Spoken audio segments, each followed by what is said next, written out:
Hi everyone, this is Paul here from the Magdalene Centre. Today I'm doing the weekly report on the astrology starting from the 15th of November and outline the general themes that the various planetary positions will involve and also some of the key aspects that we'll be experiencing this week.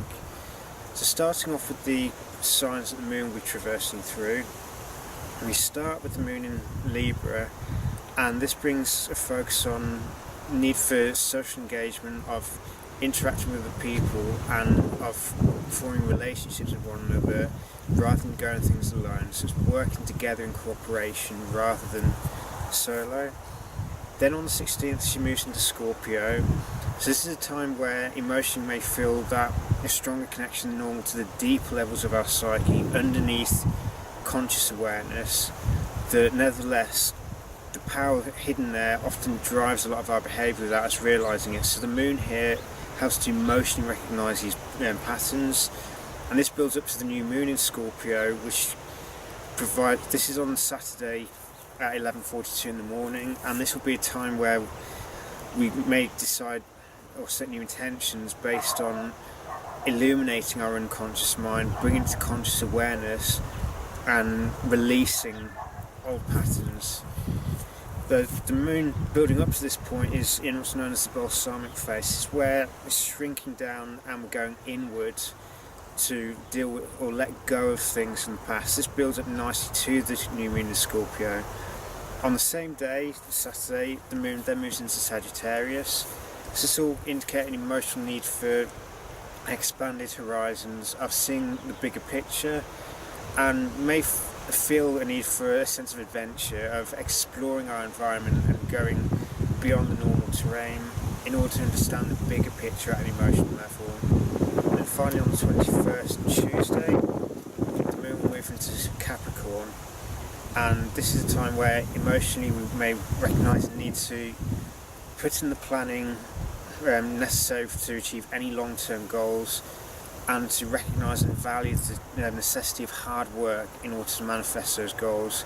Because generally speaking, the goals that are truly worthwhile require hard work and challenge us and push us to the core to dig deep. Now, in terms of other aspects this week, on Wednesday, Mercury is moving into this pre-retrograde shadow. So we have Mercury retrograde in December, but there's a shadow period beforehand where we start feeling the effects of this, and it's a time where if we start proactively slowing down, we're trying to expand our perception. So rather than focusing on very narrow blinkered sort of vision, we allow awareness of the bigger picture to come in and to see the information that we've overlooked so far. Because when we're in a state of attention, yes, it's very direct and it's helpful for getting things done, but attention can also mask or hide the wider other information that gives us a better picture of things. And during Mercury retrograde and the pre and post retrograde shadows, these images start coming in, or we start becoming more aware that we're missing something and that it's time to reevaluate. So if we use the pre-retrograde shadow wisely, then we're in a much stronger position to deal with Mercury retrograde, and may feel less chaotic because we've already preemptively gotten ready for it rather than being hit unawares. So it's important to understand that retrogrades don't control us anywhere. They influence the environment around us with the intention of trying to bring us to awareness of something, but it's like the weather. If we know what's going on, we can take steps to continue moving forward without the shock of a sudden change. But if we don't, then we may feel at the mercy of things. But really, astrology doesn't control us. But I'm digressing here.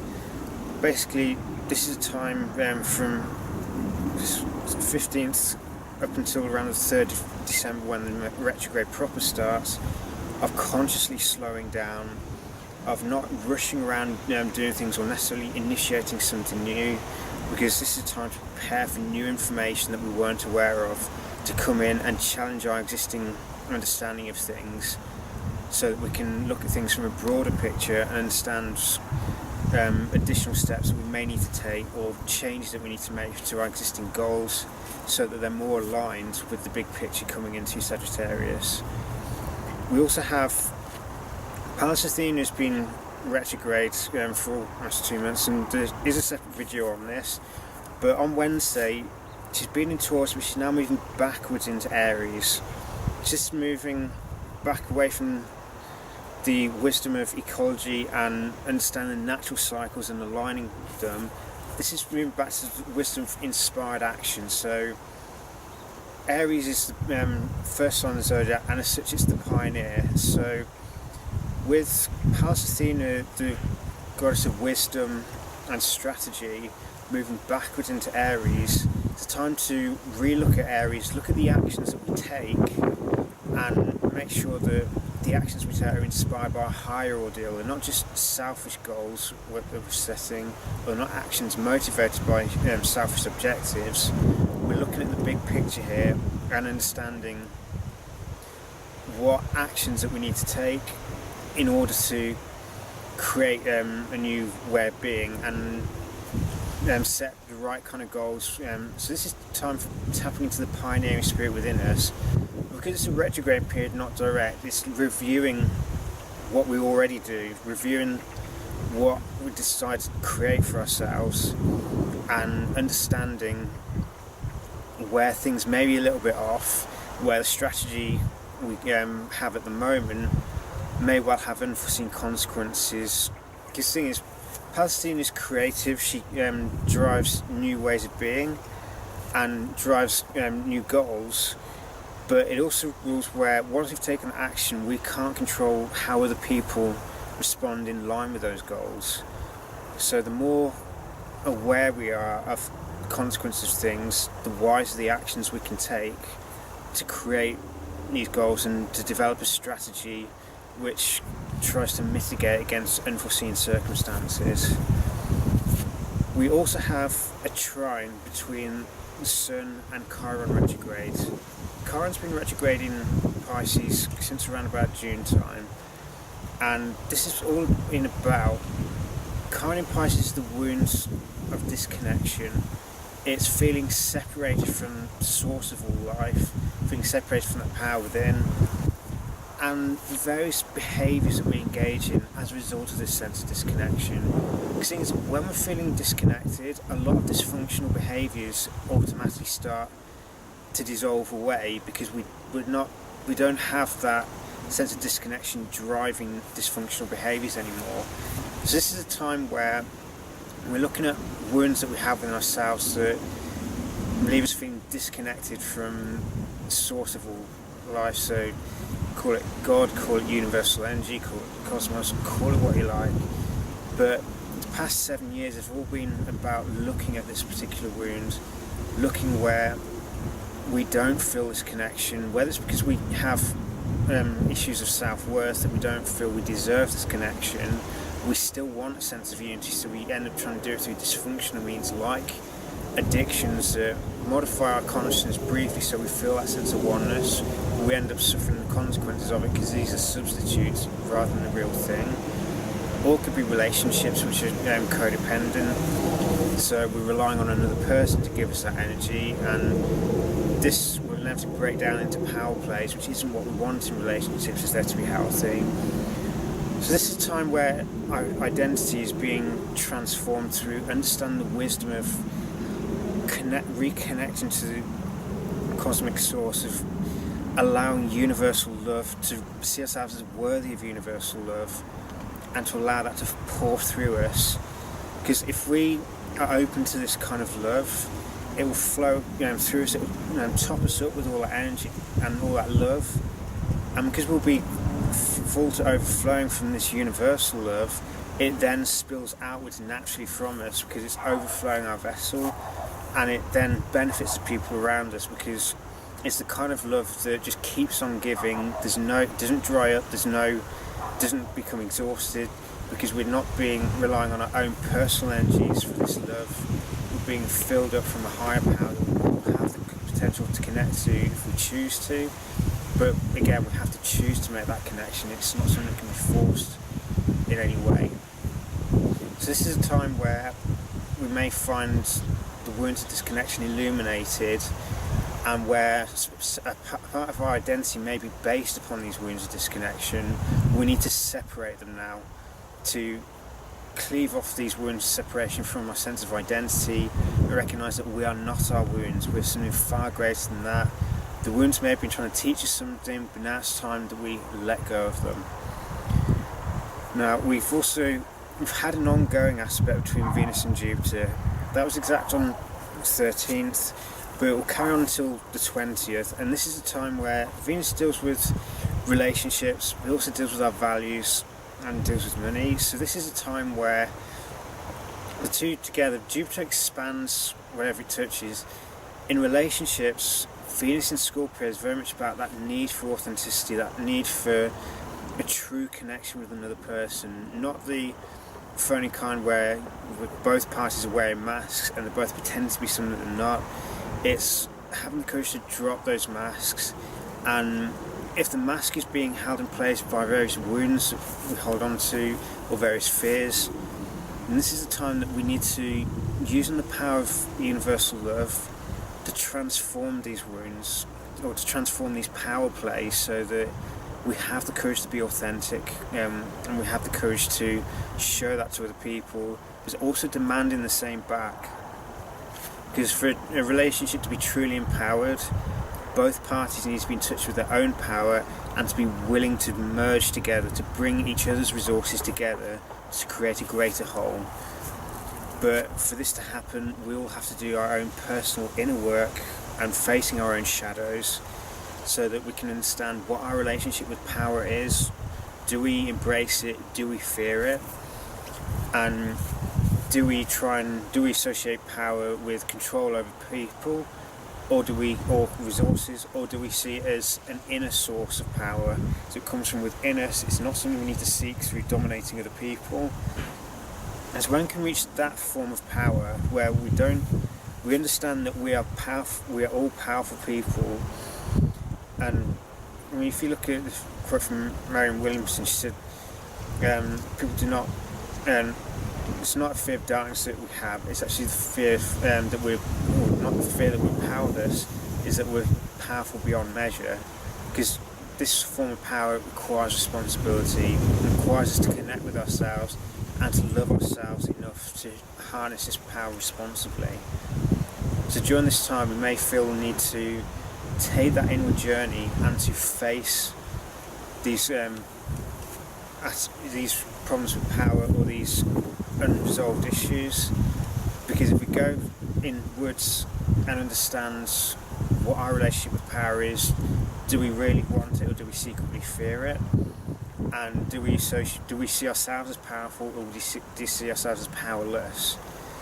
Because if we learn to tap into this, the power within us, and use it responsibly based on the guiding principle of universal love and self-mastery, where we're not trying to take control over the people, we become the master of ourselves, so that we can then utilise the energies within us for constructive purposes that don't just benefit us, they benefit the wider community as well.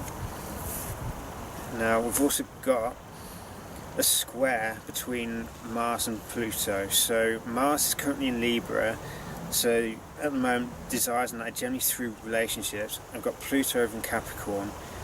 Now the two of them, they're like octaves of each other. So Mars is the lower octave of the ego, and Pluto is the higher form of power. So it's desire and power, and the two clashing. Now this can manifest in various ways for us, depending on what our relationship is between our personal desires and how we use and our attitude toward power. If we're operating from the shadows, so these two energies within us are not working together properly, then this may manifest externally as power plays. It could be that we desire something and it feels like external powers are blocking or thwarting our efforts. Or it could be that we feel powerless in certain situations when we're not. But it's important to remember, any given aspect or manifestation of it is symbolic of what's going on inside us. So as within, so without. So what we need to be doing at this time is, if we are experiencing conflict and power plays, it's important that we take some time out when we get a chance to, and look at ourselves deeply and ask, where is the desires that we have inappropriate, or where are we trying to seek power in an unhealthy way? So the two together is about a need to transform our desire nature.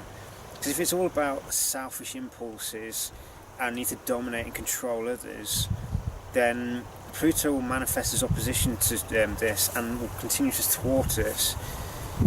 But if we can use the transformative nature of Pluto to look into our desires very closely, to evaluate them, and to use that polarizing influence on our desires to separate the base desires following that are based on our animalistic instinct, and the high desires, which are about setting goals which they have a noble purpose. They're not just for personal gain. It's having goals where we're taking actions that will benefit us but will also benefit other people, so it's mutual benefit. So Mars in Libra is about understanding both sides, and ideally using diplomacy in terms of our actions. But with the square to Pluto, it's important that we also look at any conflicts we're experiencing and evaluate why they're happening. Because otherwise, if we don't deal with them, then chances are just going to keep on going. Because astrology shows us how to look at what's going on within us and make transformations internally so that our external world will transform. So if we observe what's going on around us and then evaluate if the same kind of conflict is happening subconsciously within us, if we address the subconscious, the external world will resolve around us. Now we also have Venus is moving into Scorpio. Also, she's been in Scorpio, but she's now going to be forming two key aspects. The first one is to Neptune. So she's actually been in aspect to Neptune already, but it's going to be exact on the 17th. And this is a time where Venus and Neptune, like Mars and Pluto, they're high octaves of one another. So Venus is lower octave, it's personal love.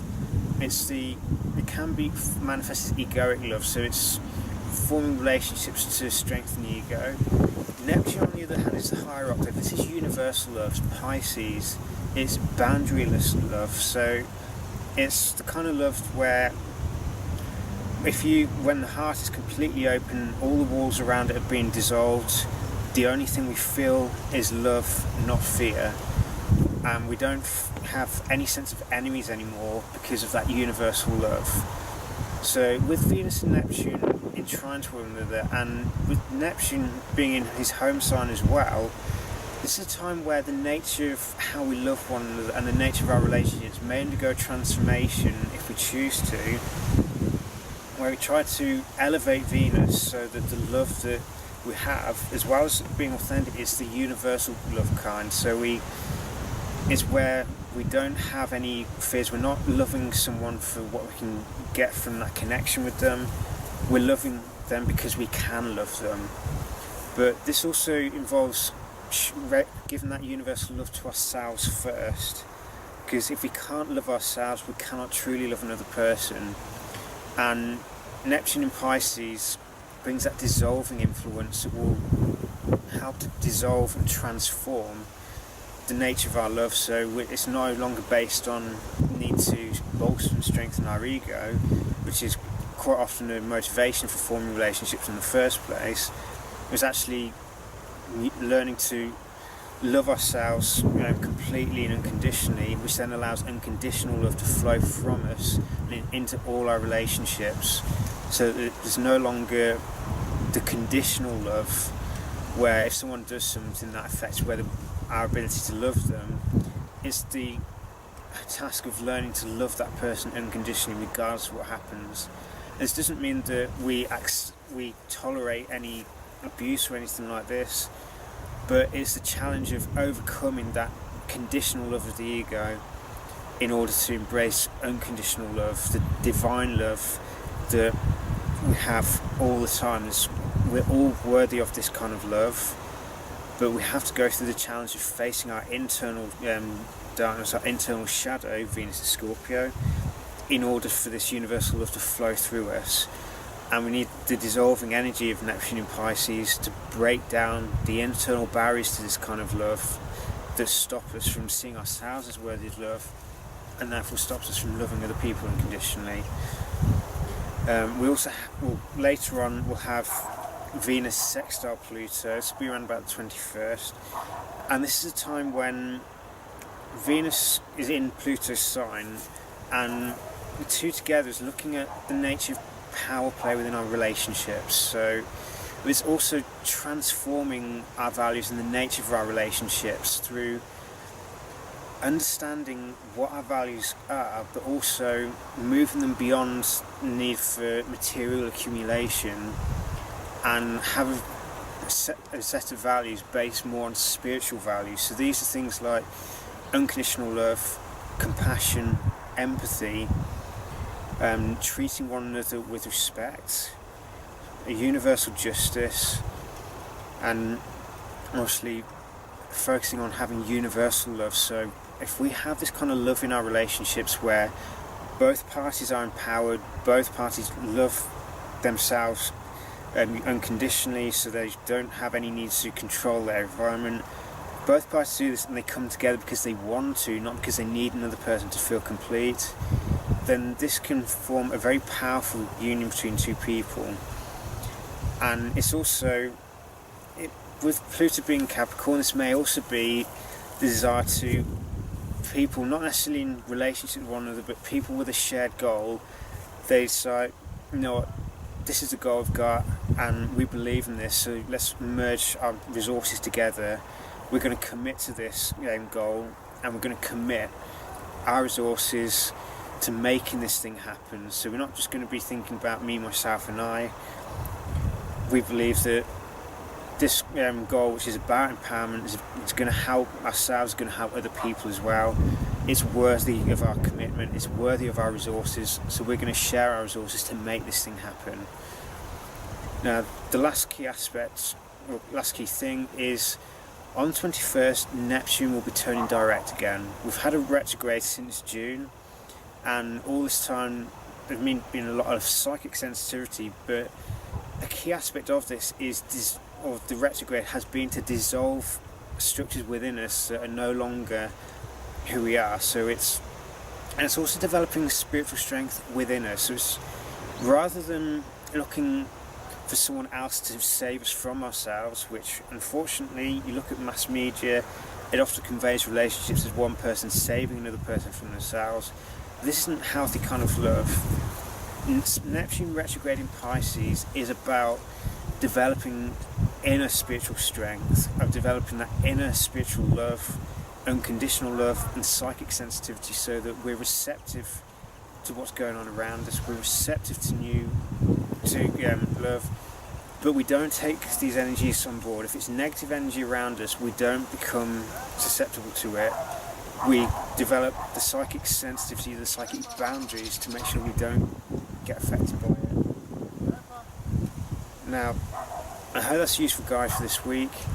There's a lot going on, but this is a time where I can become much more tuned to love and transform ourselves. May bring many blessings. Take care.